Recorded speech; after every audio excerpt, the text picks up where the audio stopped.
con más de nuestra programación y en este bloque destinado a la salud, hoy nos encontramos con el pediatra Gelson Verde. Bienvenido, doctor. Muchas gracias, Diana Paola, por tu invitación a tu prestigioso programa. Gracias a usted, doctor. Vamos a iniciar esta ronda de preguntas hablando sobre todo acerca de los recién nacidos. Doctor, ¿cuáles son los cuidados que como padres debemos de tomar en cuenta cuando sabemos que viene un niño en camino?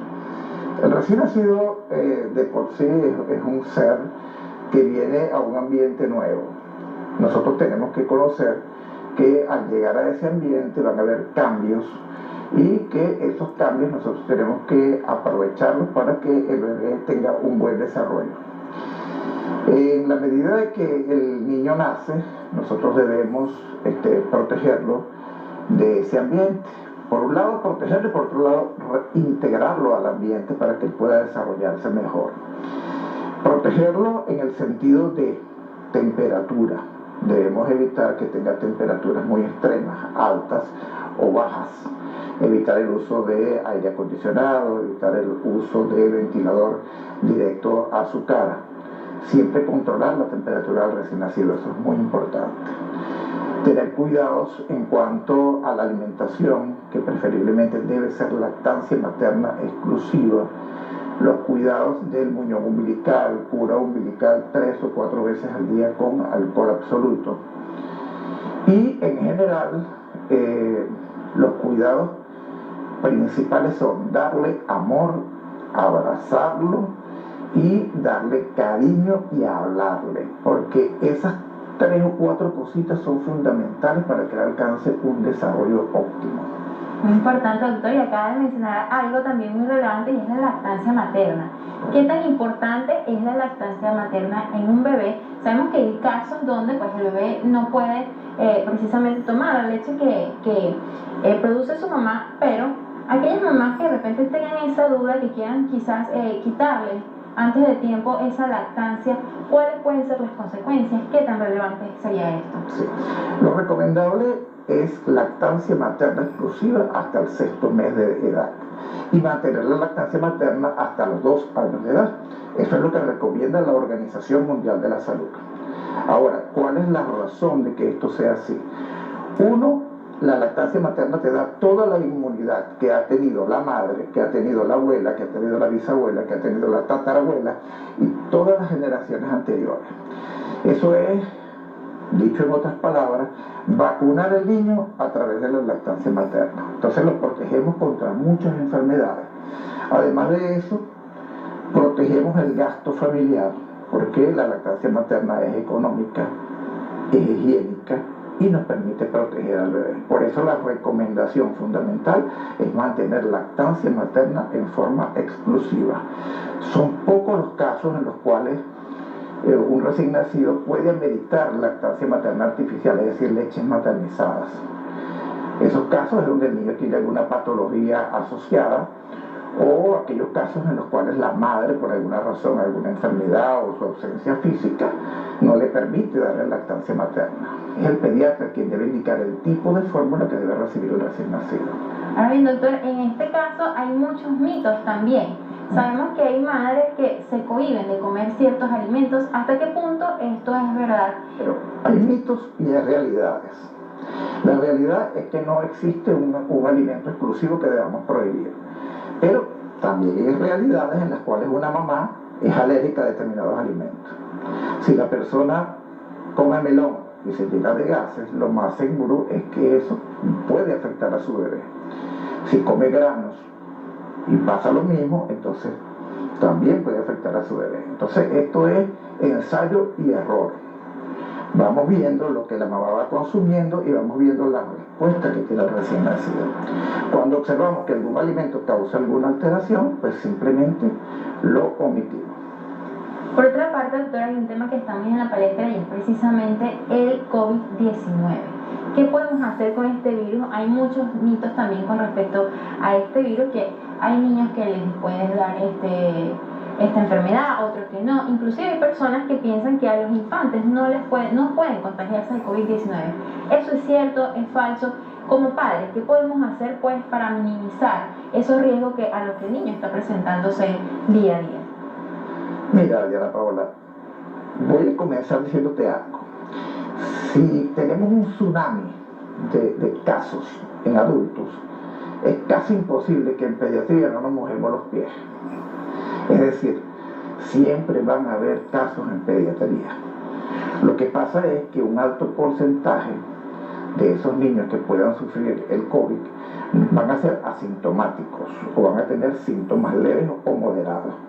Y es un escaso 10% que puede llegar a tener un COVID con consecuencias fatales. Pero de que existe, existe, y debemos tomar las mismas prevenciones que tomamos los adultos. Es decir, el uso de la mascarilla, el lavado de las manos, el usar el gel, el usar el alcohol, todo eso está totalmente permitido en el paciente pediátrico y se debe utilizar. Por otra parte, doctor, desde su experiencia, ¿cuáles serían los errores más frecuentes que cometen los padres cuando son sobre todo primerizos? Los errores más comunes tienen que ver con la alimentación. Uno, muchas veces queremos iniciar alimentos antes de los 6 meses. Iniciar los granos, iniciar la carne, iniciar el jugo, y todo eso puede afectar al niño. ¿Por qué? Porque su intestino tiene un tiempo de maduración especial. Un gran porcentaje de los niños obtiene la maduración intestinal a los 6 meses. Entonces esa es la edad precisa en la cual debemos introducir alimentos diferentes a la leche materna. Existen otros errores, por ejemplo, una mala técnica para sacar los gases, lo cual le provoca cólicos, dolores abdominales al recién nacido. Existen errores en cuanto a la limpieza del muñón umbilical, porque no se les explica o porque no entendieron cómo hacer la limpieza, y simplemente cuando van al pediatra ya tienen una patología asociada al muñón umbilical. Eso en sí es lo más común. Doctor, por otra parte, hablemos acerca de los casos de los bebés que son 7 mesinos. Hay personas que inclusive pues tienen ese miedo de darle a otra persona, a algún familiar, a algún amigo, al bebé para que lo carguen. Esto puede ser contraproducente, es beneficioso, no es beneficioso. Mira, el niño pretérmino, que es el niño que nace antes de las 37 semanas, es un niño que tiene una cierta condición especial. Especial porque él viene inmaduro, le faltan unas semanas para poderse adaptar al medio ambiente. Pero ese niño cuando nace necesita calor, que le daba la matriz mientras él estaba allá y ahora no la tiene. Ese calor se lo tenemos que dar. Y los encargados de eso son el padre, la madre y la familia. Por lo tanto, no podemos aislar al bebé. Te repito, amor, abrazo y hablar es fundamental para el desarrollo neuropsicológico del bebé. Y en el recién nacido pretérmino es muy importante hacer esas 3 cuestiones para que el bebé pueda evolucionar perfectamente. Ahora bien, doctor, también conversemos acerca de los anticuerpos. Sabemos que hay representantes que tienen miedo no solamente con los bebés, sino ya cuando el niño tiene 1, 2, 3 años, de dejarlo, pues explorar, quizás caminar por el piso, agarrar ciertas cosas, ensuciarse inclusive. Esto puede tener alguna consecuencia en el niño con respecto a cómo su salud luego se va a defender contra algún virus, contra alguna enfermedad.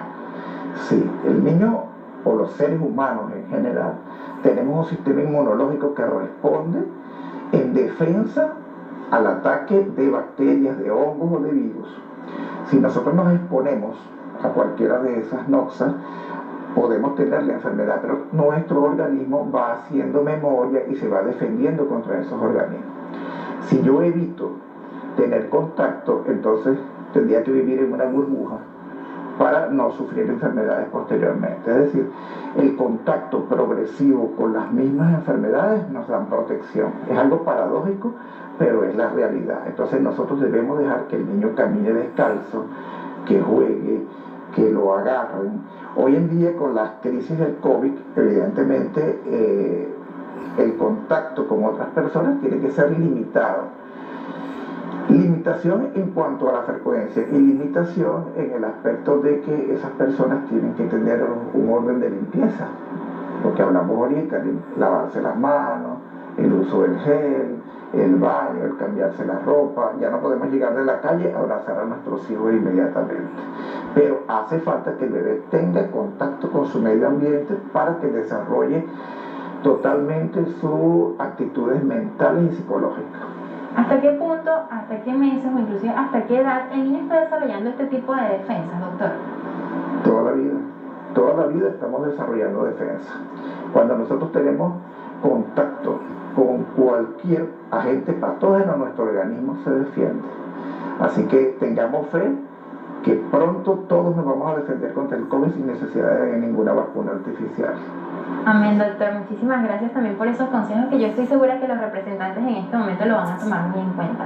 Por otra parte, también me gustaría que nos conversáramos, nos explicara cada cuánto tiempo nosotros como padres debemos acudir al pediatra aún cuando el bebé quizás no está presentando ningún cuadro clínico. Sí, el control pediátrico es muy importante, por eso se llama control. No es asistir a la consulta cuando el niño está enfermo, sino vigilar cómo el niño va creciendo y cómo se va desarrollando progresivamente. Lo recomendable es, en el recién nacido, hasta el primer año de vida, deben acudir mensualmente a un control. El lactante, es decir, entre 1 año y 2 años de vida, debe acudir por lo menos cada 2 o cada 3 meses. El preescolar, que es entre 2 y 4 años de edad, acudir 3 o 4 veces al año. El escolar, 2 veces al año, y el adolescente hasta los 19 años de edad, por lo menos 1 vez al año. Muchísimas gracias, doctor, por recibirnos en esta oportunidad y por guiarnos en este tema tan extenso y tan complejo y sobre todo para los padres primerizos. Muchas gracias a ti por permitirme aportar un granito de arena a la felicidad de los televidentes y de todo el público en general. Gracias a usted, doctor. Con esto establecemos nuestra segunda pausa comercial y ya volvemos con más de Sexto Día.